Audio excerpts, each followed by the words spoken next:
can't sleep, trapped in my own mind. Anxiety. Drowning in the darkness, just can't see the light.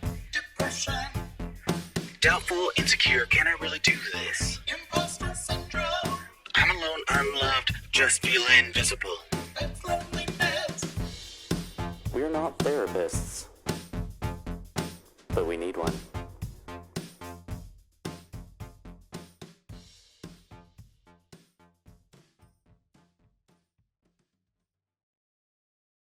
Hello, and welcome to We're Not Therapists, but we need one. The podcast where we have honest and vulnerable conversations about our mental health with one another. I'm Jay. And I'm Anthony, and neither of us are therapists. But we're trying to help ourselves and each other by sharing our experiences and feelings. In this show, we'll deep dive into topics like anxiety, depression, self-esteem, trauma, and more. We'll talk about how they affect us, how we cope, and what we've learned along the way. We're not doing this to bash or blame anyone, especially our families who may have contributed to our mental health challenges. We're doing this to heal and grow, and hopefully inspire others who can relate and open your mind to your own healing. We also want to warn you that this show may contain some sensitive and triggering content. We'll be talking about personal and painful things that happen to us and how they still affect us to this day. If you're not comfortable with that, or if you feel like you need professional help, this show may not be for you. But if you're ready to join us on this journey of self-discovery and self-improvement, we're glad to have you. We're not experts, but we're honest and we're not alone. Now, let's start the timer. Jay, how do you feel today? Hey, Jay. How are you? Hi. How's it going?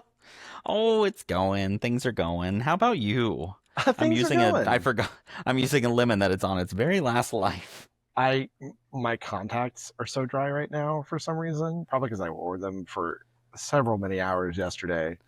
And I thought several many hours. I thought that was a potato. Well, close enough. I'm making a cucumber tomato salad for my dish. Oh, that sounds really good. Because I actually didn't ask you last week, but what are you making besides banana bread? I made banana bread, and now I'm at a loss. I kind of thought I was going to make something else, but I don't know. So right now, you get to hear me putzing around my kitchen in various places to find something. I thought maybe I'd just make my dinner, and I was like, oh, my dinner's kind of already made. There's not really much work to do there. Yeah, I was like, I'll be eating dinner after this, and that's very simple. It is rotisserie chicken and leftover steamed broccoli, or Brussels sprout? No, broccoli and rice. Oh my God. So that was my lunch today, was rotisserie chicken, Brussels sprouts with a little bit of bacon and rice. And I gotta tell you, man, I know it sounds plain, but I love it. I love that lunch so much. It fills me up. I load it down with veggies. That's the bulk of what I eat. And I get full and I feel fine the rest of the day, and I don't feel guilty about eating it. Yeah.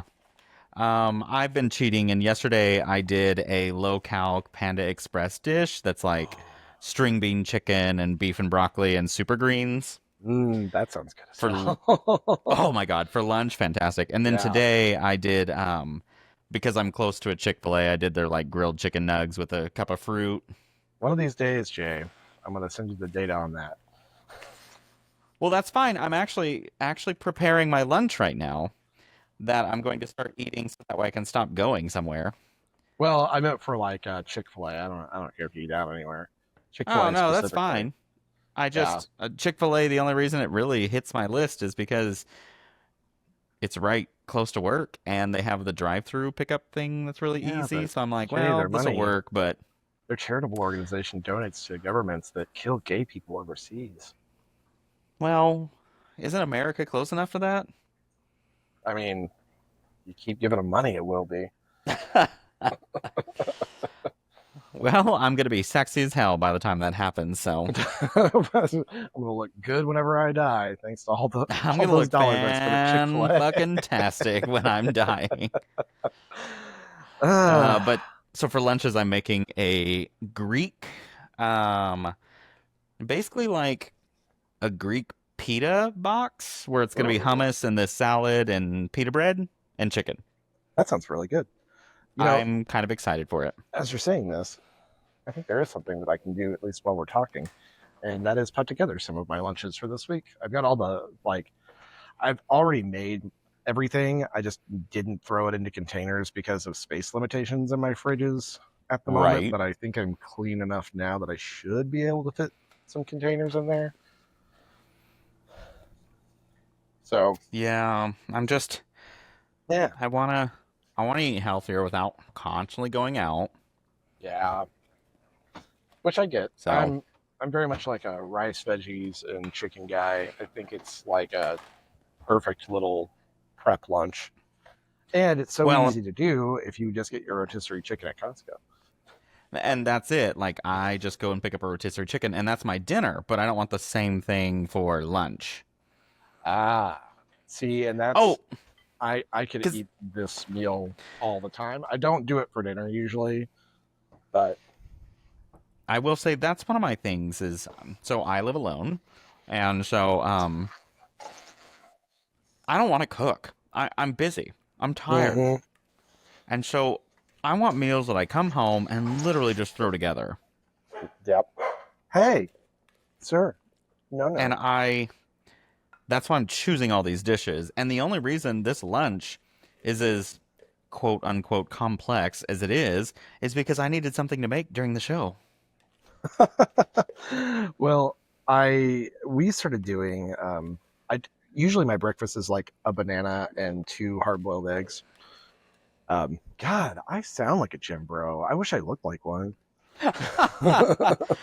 I mean, I'm about to sound like one too because my breakfast is literally a slice of bread with some sort of nut butter on it and a protein shake.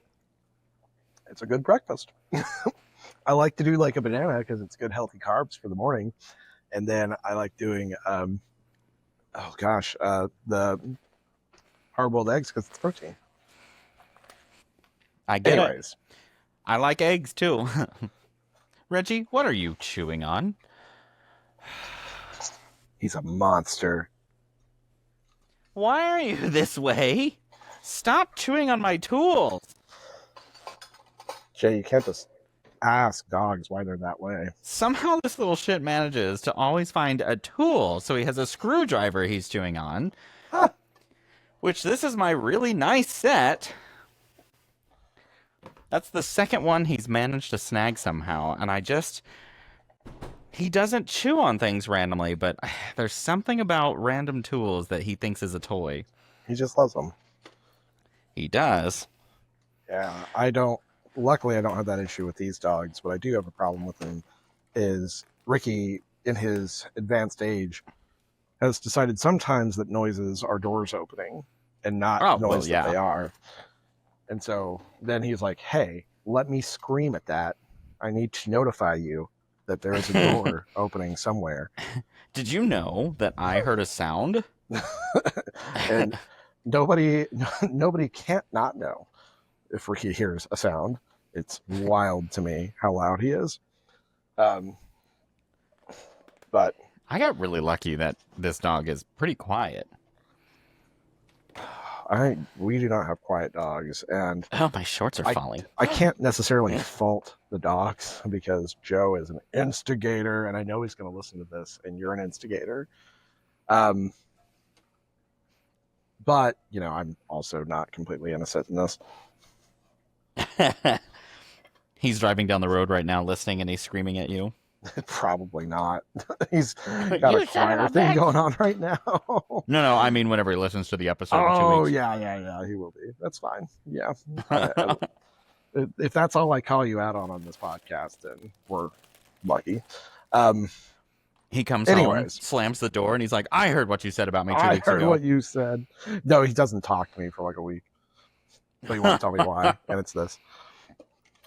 But I have really, I know we talked about on last week's episode about the differences that we notice in ourselves after being back in the gym. Have you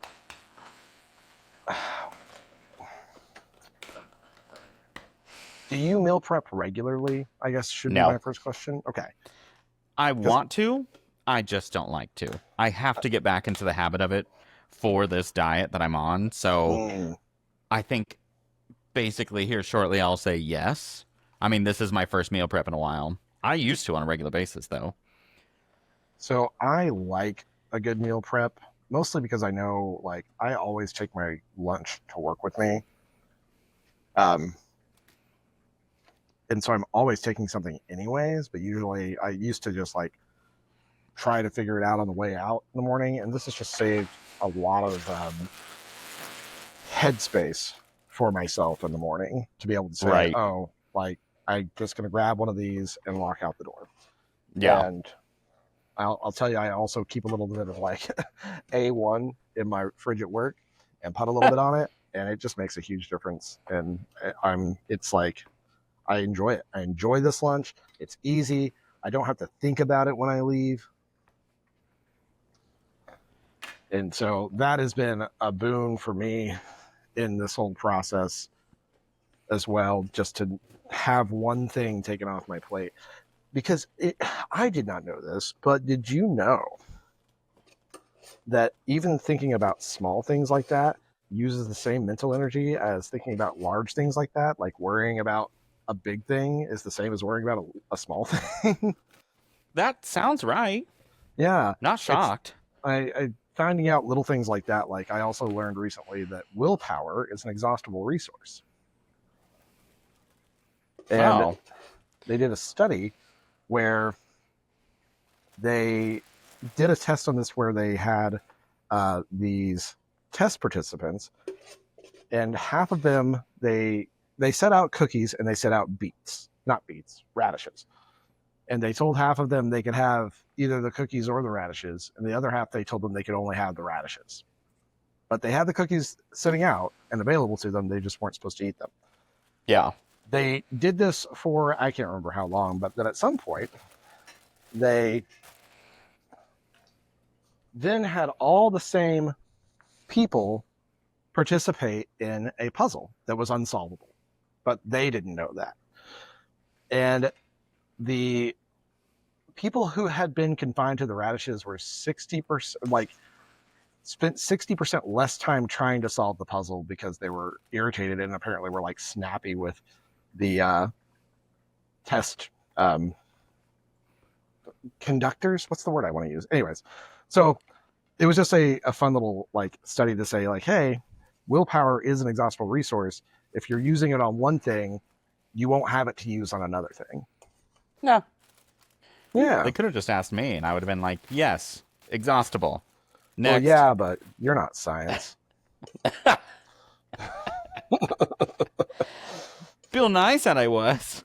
Bill. God damn it. He said I was made of star stuff. Anyways, I just thought it was a fun little, like, study thing. Oh my God. I think that's pretty cool. Yeah.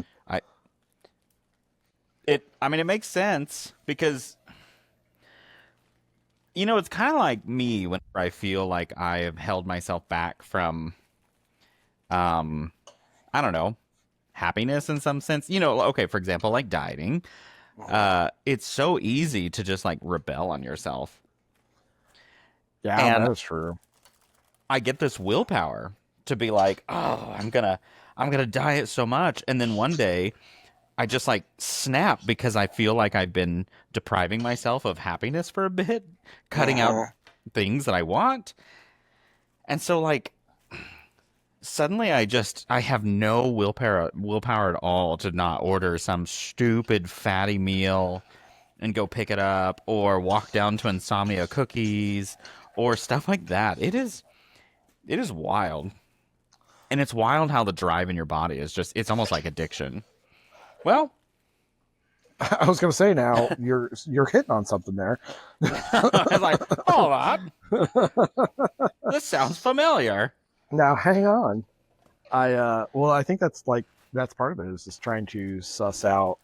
You can only,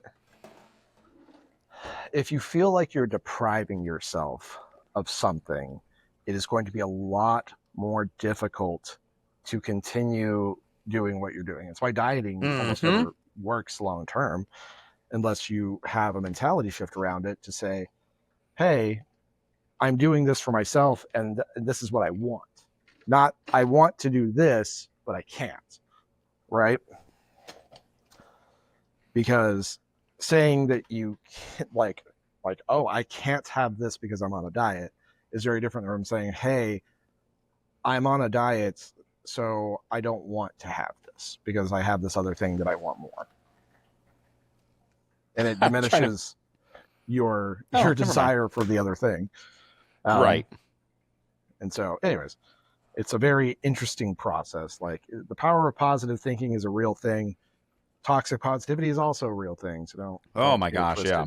But I was experiencing toxic positivity for a long time. Dude, I get so irritated with people. Just cheer up. Just stay positive. And maybe don't. Like, my niece is going off to college next week. Yeah, next week. Wow. And she texted me today. She's like, I just realized that I move out next week. And I was like, yeah, well, you live there your whole life. Like, I'm not going to tell you that, hey, everything's going to be fine. I'm going to tell you for a little while, it's going to be an adjustment. Sometimes it'll suck. Sometimes it won't. It's going to real weird for a minute. Yep. You're going to cry sometimes. And that's totally okay. Like, cry it out. It's going to be really rough because you've lived in the same house for the past, 12, 13 years. Yeah. And I think it's moments like that where I'm like, I don't ever want to not tell her what the reality of the world is. Because I think it is more fair to somebody, even kids, to treat them as if they are human. Well, we have to stop pretending. Kids. We have to stop pretending that everything in life should always feel happy. Oh God, yeah. Because it's so common to be like, I don't want to feel sad, so I just have to make sure I feel happy. And I'm like, that's not how it works. Not really how it works. I gotta tell you, if you just don't want to feel sad, so you feel happy instead, that isn't how feelings actually function. Yeah, like, you can't just beat yourself up into happy. That's not how it works. That's not how it works. I'm trying to even this out. Boop. There. Forget how filling Brussels sprouts are. But wow. Yeah, so I was just like, you're gonna, it's gonna be rough sometimes, but then you're gonna have things that are awesome. Like, you, very much like me, hate living in a town that is populated by hypocritical Christians. Yeah. And you won't have to deal with that. Like, they'll still be then because it's still Oklahoma. I mean, shit. But you're going to be in a place where you'll find a lot more like-minded people. Well, and I remember telling one of my friend's kids once, I sat there and went, yeah, and you're going to get to college, you're going to meet people, and it's going to feel so exciting. And then over time, you may realize that those people you met are not good for you. And that is also okay. Completely fine. Completely fine. Just because you meet people and feel a connection up front does not mean that they're always right for you, or that the connection fades over time, or because in college we're all discovering ourselves in a sense, and a lot of people go routes that I don't want to go. Yeah, that's okay. People who start using meth heavily. I wanted that path, but besides that, trying to convince my coworker to start doing meth because he's having trouble with his prescription ADHD medication. Oh, well then, I mean, it's practically the same thing. And I'm just like, hey man, like, you might just start doing regular meth. And I was like, well, don't actually do that because getting addicted to meth is just a mess. But it's electronic. But yeah, that was the conversation that we had, and it was funny because I worry about her sometimes in the capacity of she can be a little shy, but I also know that it's only when we're around certain people, and she's not necessarily a shy person around like her friends and stuff. Right. And so just because I have to always remind myself, just because I don't see that side of her doesn't mean it doesn't exist. And well, and also pointed out that she's excited to make new friends at like the school events. And I was like, that is awesome. You and I were also, I'm sure, raised to be quiet around strangers and events that we're going to. Oh my God, yes. And so we Kids had should be to, seen, not heard. yeah, and so basically we had to be social chameleons, Yep. where we had to just blend in, and then anything we did wrong, no matter what it was, we got in trouble for. Mm-hmm. Oh my God, yes. And so I think that, that sticks with any kid. And so we're like me, I'm still quite introverted in new group situations. I've worked really hard to be less, Yeah. but when I don't know anyone coming over but like two of my friends that I'm there with, I'm quiet up front. I don't know how to handle the situation. I got to read the room because I still feel like if I act like me, I don't know, I'm going to upset people. And I know that's not the case, but it's just embedded in my brain. Yeah. Which I totally get, because I often will have like conversations where I think I'm being awkward with people, and I'm just like, hey, sorry, I'm socially awkward. And they're like, what? And I just realized that I've offered like this information about myself that they did not perceive. Sorry, I'm so fucking weird, That's bruh. exactly how I feel most of the time. So I'm like saying it up front, and 97% of the time they're like, huh? But there's going to be one day where someone's like, yeah, I can tell. And it's really going to reinforce me to do that for the rest of my life. That 3% moment, you're going to be like, oh, God, I have to change everything about myself. I have to. When 97% of the people are like, no, you're not weird at all. We love you. Yeah, that's... Anyways. Well, it's funny because one of the things I'm told is that they enjoy inviting me, like friends enjoy inviting me places because I always am the life of the party, and I chat and I make people have fun and all that stuff. And it's so funny hearing that from people because I never feel that way about myself. I genuinely feel like I am trying so hard to rein myself in, not to say something stupid, because you listen to our other show. You know how insanely stupid I can get into conversation and comments.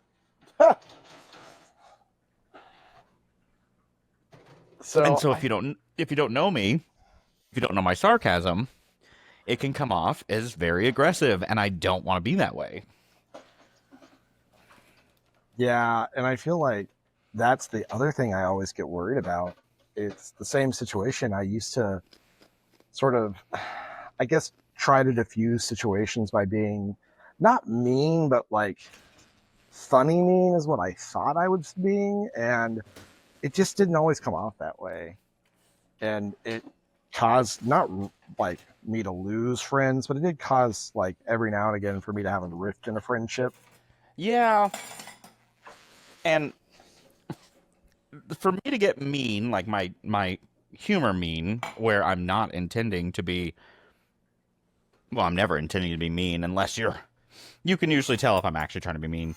But like I wait for a long time and I slowly release a little bit more mean. And I always have to like, it's like Roger on American Dad.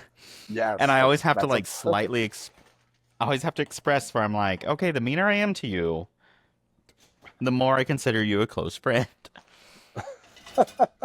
Because my comedy is always like mean. But I'm like, the thing is it's not mean as in like belittling you or degrading you. That is not the mean I'm talking about. It is just literally spitting out a comment to laugh at. And if you're uncomfortable with it, I have to have you tell me, because I never, ever, ever, ever, ever want to hurt your feelings. Well, that's like, I will say the way that I operated for a while was I would not necessarily find people's insecurities, but maybe I would know something about them that wasn't their favorite thing, or I'd find a button to push, you know? Oh, a power move. And I would do that, and oh my God, I look back on it and I just think like, oh my God, why were you like that? Your parents did it though.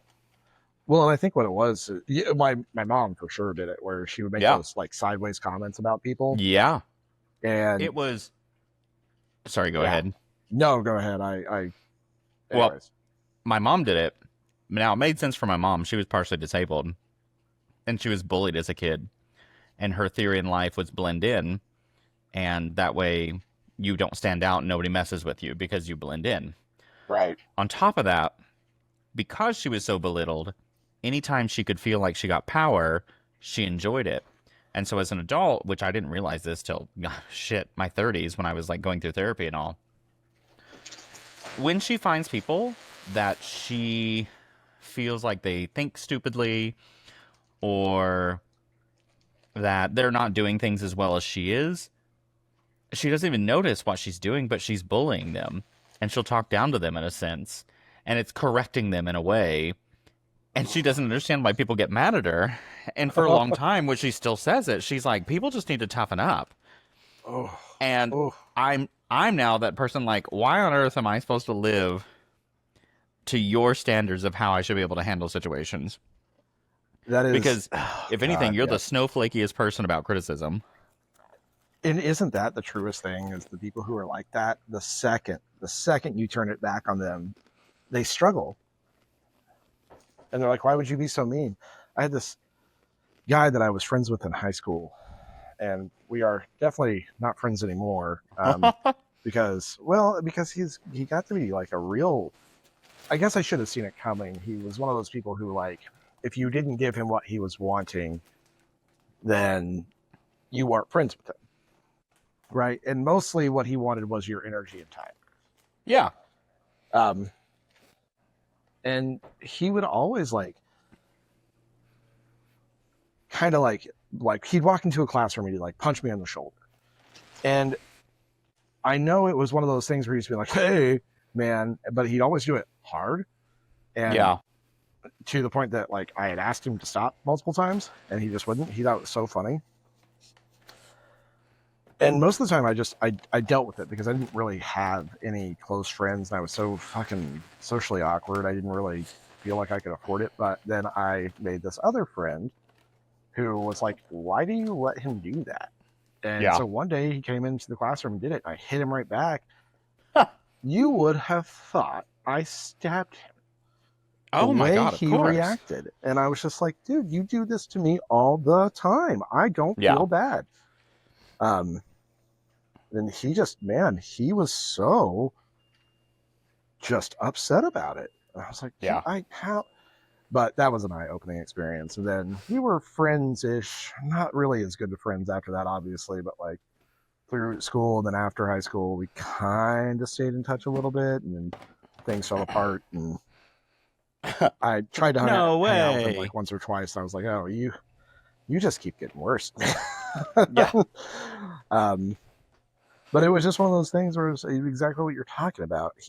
When you turn it back on them and do this thing, it turns out they hate it. And that's the reason why they're doing it to you. Yeah, So, and when I criticize the family, everyone like, oh my God, my mother gets so upset. She tells everyone what I said and blah, blah, blah. And then they all tell me that I need to apologize to her. And I'm like, I'm going to be really honest. No. That's not going to happen. Yeah, I'm well past the point of apologizing for anything I do like that, unless I actually am in the wrong. But apologizing for the sake of apologizing, I don't do that.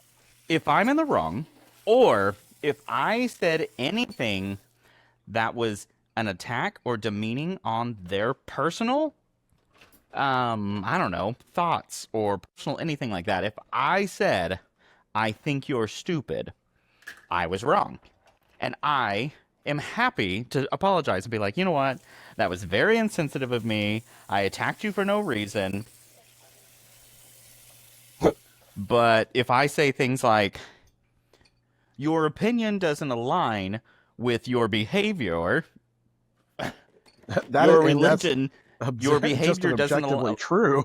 Yeah, I was like, your behavior doesn't align with your religion that you are spouting. Yep. That I'm you not like going to to throw apologize around for that everywhere. because No. that is factual to follow. Well, and I think it's good to say that to somebody, because if they aren't having their beliefs challenged like that, then they're going to keep acting in a bad way. They're never going to think about it. And Yeah. it happens in these echo chambers, especially in the Midwest and the South, because those bad behaviors are everywhere. Everybody's doing them. Everyone's just, it's just normal. Like, and then Yeah. they reinforce themselves by By telling talking each to each other that they're other, right. and I mean, saying that I'm so horrible, I'm a liberal, blah blah blah blah blah, and everyone just reinforces each other so they can hear each other, feel good, and I'm like, just to be clear, nah, that's enough for me, dog. That's enough for me, dog. Just real quick, and we'll go right back to this, but we were talking about health foods, and I'm sitting here making nachos for dinner because I want them. Anyways, but yeah, Well, I think that's. I'm trying to figure out the dishwasher and run everything. But I mean, you're 100% right. Like, it is considered almost bad behavior to question those sort of morality points that they have that are immutable, and this is this is my religion, this is my belief, how dare you question I mean, it was, even though they'll shit on everybody else's belief systems. Whenever you talk about Christianity, you have to be reverential to it. and it was bad behavior to question religion as a kid. Like, oh my god, the fear that they instilled in you for questioning things and being like, well, I don't understand this, why? And then basically, even religion people did it, would belittle you a little bit. Yeah. To make you not question it anymore, because if you're going to question God, then you're obviously going to hell. And I'm like, what? Well, and I think that's where people get mixed up, is that they think that their belief systems, no matter what if it's happening in the church, then it's Christian. Yeah. And even if it is very decidedly unchristian, like the hateful shit that they talk about is very not Christian, but they all agree on it, and they agree on it in church. And so as long as we're doing it in a group setting, then it's justified. Exactly. So now it's become biblical canon, even though it's not in the Bible, or the very opposite of it is in the Bible. Yeah. And so it's God, yeah. Well, it's religion, right? I was like, religion, right? We could go further, but thankfully we've got 30 minutes. So, yeah, you want to get into religious trauma? Woo! You need more than a half hour. Come back again. I'm sure we'll talk about it. Well, I'm sure we will, because it gets brought up a lot. All right, listeners. Well, we'll see you next week. Bye. Bye. And we're out of time. Thank you for joining us today on our show. As you can see, therapy is not always easy, but it can be very rewarding and healing. If you want to follow our journey and see how we progress, tune in next episode for the continuation of We're Not Therapists, but We Need One. Join us on our socials, TikTok, Facebook, Threads, and Instagram, and email us at nopenotttherapists@gmail.com. That's NOPENOTTHERAPISTS@gmail.com. We would love to hear your thoughts on our journey, or any questions you have that we can help answer. Until then, stay safe. Mental health is a serious and important issue that affects millions of people around the world. If you or someone you know is struggling with depression, anxiety, trauma, or have any other mental health conditions, you're not alone, and there is help available. You don't have to suffer in silence or feel ashamed of your feelings. There are many resources and support networks that can help you cope and heal. Here are just a few.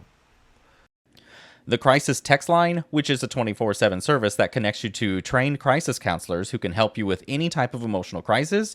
You can text HOME to 741-741 in the US or Canada, or 85258 in the UK, or 50808 in Ireland. You can also visit crisistextline.org for more information. The National Suicide Prevention Lifeline, which is a 24/7 service that provides free and confidential support for people in distress, as well as prevention and crisis resources. You can call them at 1-800-273-8255 or chat online at suicidepreventionlifeline.org. The Headspace app, which is a meditation and mindfulness app that can help you reduce stress, improve your mood, and enhance your well being. The app offers guided meditations, breathing exercises, sleep sounds, and other tools that can help you relax and cope with your emotions. You can download the app for free and try it for 10 days or subscribe for unlimited access to all features. You can find the app on the App Store or Google Play, or visit headspace.com for more information. These are just some of the resources that we have found helpful, but there are many more out there that can suit your needs or preferences. The most important thing is to reach out for help when you need it, and to know that you are not alone. Mental health is not a weakness, but a strength, and taking care of it is one of the best things you can do for yourself and your loved ones. Until next time,